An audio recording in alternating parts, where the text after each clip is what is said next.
lanjutkan kembali.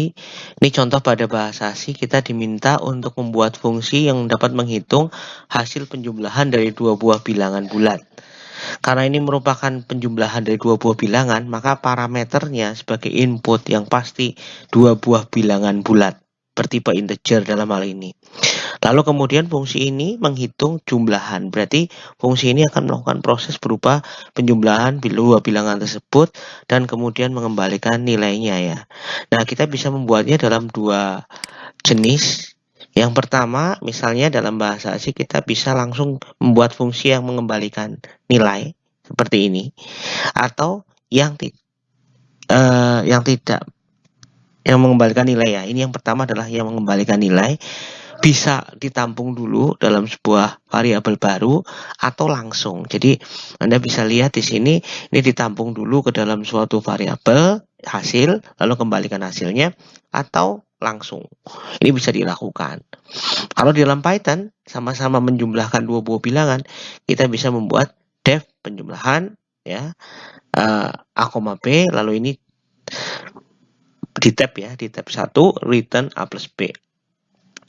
Atau Anda bisa menggunakan yang bukan return tapi yang void def jumlah A, B, lalu kemudian ini di tab A plus B. Nah, cara pemanggilannya, kalau yang mengembalikan nilai otomatis harus ditampilkan. Jadi ini ada nilainya kan. Ini ada nilainya, yaitu 10 tambah 20, 30, lalu dikeluarkan. Jadi karena dia dikeluarkan, maka harus ditampilkan di dalam program utama. Sedangkan yang bawah, jumlah, karena printnya di dalam, berarti dia tidak mengembalikan nilai, tidak ada sesuatu yang dikeluarkan, sehingga langsung saja ditampilkan jumlah 30,20, berarti ini langsung ditampilkan, yaitu 40. Oke, kemudian berikutnya adalah pada Python, return value itu bisa lebih dari satu nilai, sedangkan pada bahasa C hanya bisa satu buah. Ini contohnya. Jadi kita bisa punya rumus ABC ya. Rumus ABC ini rumusnya adalah kita harus menghitung nilai D, B kuadrat dikurangi 4AC, lalu kemudian hasilnya adalah X1 dan X2. Nah, kita bisa langsung return X1, X2. Nah, lalu kemudian return X1, X2 ini ditampung dalam satu variabel saja, tidak masalah. Kemudian untuk menerimanya kita bisa menggunakan indeks. Jadi X1 menjadi indeks 0, X2 menjadi indeks 1. Tapi kalau pada bahasa C tidak bisa ya, jadi tidak akan ada bagian yang bisa mengembalikan nilai lebih dari 1 kalau dalam C ya. Nah, kemudian ada contoh lain, mendefinisikan sebuah fungsi, menentukan jumlah koin minimum. Koin minimum merepresentasikan suatu nilai uang tertentu. Jadi, Anda bisa lihat bahwa kita harus membuat fungsi yang dapat menentukan jumlah koin minimum. Jumlah koin berarti ada sesuatu yang dikeluarkan dari fungsi tersebut. Maka pertanyaannya adalah fungsi itu void atau non-void. Karena mengeluarkan jumlahan hasil, maka sebaiknya adalah mengembalikan nilai atau istilah lainnya non-void.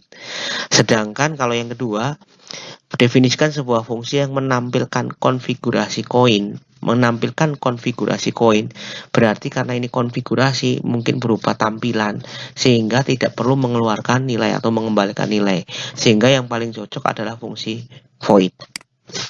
Nah, ini contohnya. Jadi kalau ada koin 1, 2, 5, dan 10 ya, ini koinnya. Koinnya itu hanya bisa ada 1, 2, 5, dan 10.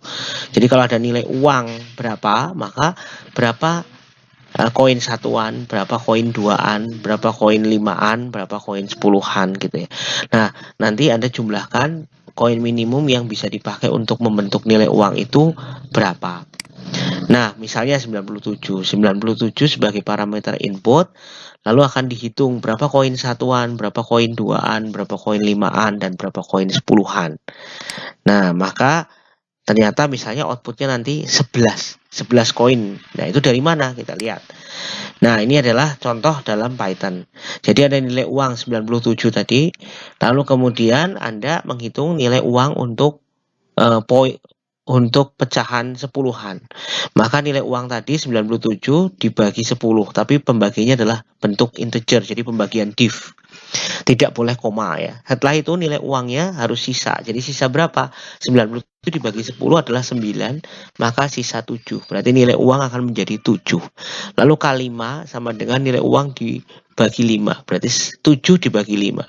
7 dibagi 5 adalah 1, sisanya berarti 2. Lalu K2.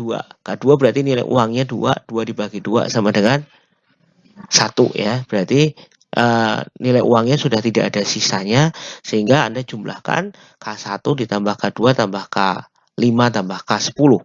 Nanti hasilnya berapa, itu adalah jumlah minimalnya. Nah, yang kedua sama dengan bahasa C, bedanya kalau tinggal fungsinya saja. Tapi Anda perhatikan untuk masalah pembagian, simbolnya, pembaginya kalau yang Python menggunakan slash, sedangkan untuk yang C pakai slash tunggal.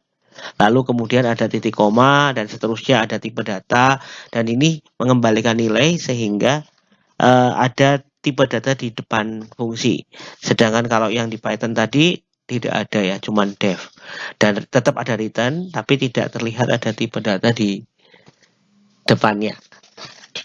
Nah, sedangkan kalau yang C harus ada tipe data di depan, lalu kemudian return. Karena kedua-duanya merupakan fungsi yang mengembalikan nilai, jangan lupa bahwa kita harus menampilkan output dalam bentuk print. Jadi printnya di luar. Jadi karena printnya di luar, otomatis harus ditampilkan di program utama ya. Nah, kalau yang kedua ini adalah konfigurasi koinnya. Konfigurasi koin artinya ada output print yang ditampilkan di dalam fungsinya. Jadi di dalam fungsinya kita menampilkan 97 itu ada berapa koin 10-an, 97 ada berapa koin 5-an, 97 ada berapa koin 2-an misalnya, dan seterusnya.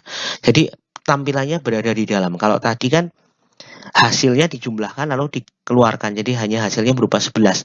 11 itu berasal dari penjumlahan 9 tambah 1 tambah 1, berarti 10 tambah 1, 11 ya. Jadi ini bedanya. Jadi kalau yang soal pertama itu mengembalikan penjumlahan sehingga berbentuk return, sedangkan soal kedua konfigurasi ini ditampilkan di dalam fungsinya yang berupa output. Jadi langsung outputnya di dalam fungsinya, sehingga ini tidak bisa, karena mengembalikan nilai lebih dari satu kan, ini hasilnya kan lebih dari satu baris nih. Maka tidak bisa kita tampilkan dalam bentuk return, tapi lebih cocok menggunakan void. Nah, ini adalah menggunakan Python. Jadi Anda lihat printnya berada di dalam. Jadi printnya berada di dalam fungsinya. Ya, printnya berada di dalam fungsinya. Demikian juga dengan bahasa C. Ini juga printnya berada di dalam fungsinya. Jadi tidak mengembalikan nilai karena printnya berada di dalam fungsi. Pada saat manggil, Anda tinggal menggunakan nama fungsinya saja. Ya, tidak perlu pakai print nama fungsi. Oke, bentuk pemanggilan fungsi bagian akhir ini adalah fungsi itu bisa memanggil dirinya sendiri. Fungsi yang memanggil dirinya sendiri disebut dengan rekursif. Nah, ini contohnya di dalam fungsi main ada dua fungsi, 1 dan 2. Fungsi 1 memanggil fungsi 1 ya, di dalam fungsi 1 codingnya ada fungsi 3. Jadi fungsi 1 memanggil fungsi 3. Ini biasa ya, karena satu fungsi bisa memanggil fungsi lain. Ini contohnya fungsi main memanggil fungsi 1 bisa memanggil fungsi 3. Namun yang paling menarik di sini adalah fungsi 2 memanggil dirinya sendiri. Kalau fungsi seperti ini namanya rekursif. Nah, ini nanti kita akan pelajari di bagian akhir-akhir ya, bagian setelah tes tengah semester, di mana fungsi seperti ini ada bahayanya, ada bagusnya, ada jeleknya juga. Karena kalau fungsi seperti ini bisa jadi malah fungsinya memanggil terus dirinya sendiri sehingga akhirnya menjadi hang. Oke, ini latihan-latihan bisa Anda lihat langsung di PowerPoint-nya. Jadi Anda bisa mengerjakan dan mencoba walaupun ini menggunakan bahasa C ya. Namun tidak masalah karena tujuannya adalah membaca program apakah ini hasilnya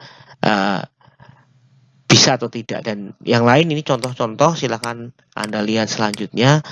Lalu jangan lupa untuk minggu terakhir, ini adalah minggu ke-7 sehingga minggu ke-8 kita akan online ya. Nah,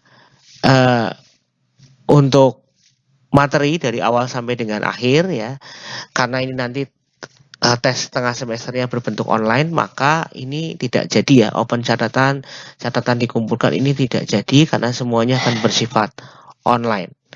Oke, selamat mempelajari untuk materi modul 7. Kita sudah menyelesaikan kelas ini dengan baik. Terima kasih.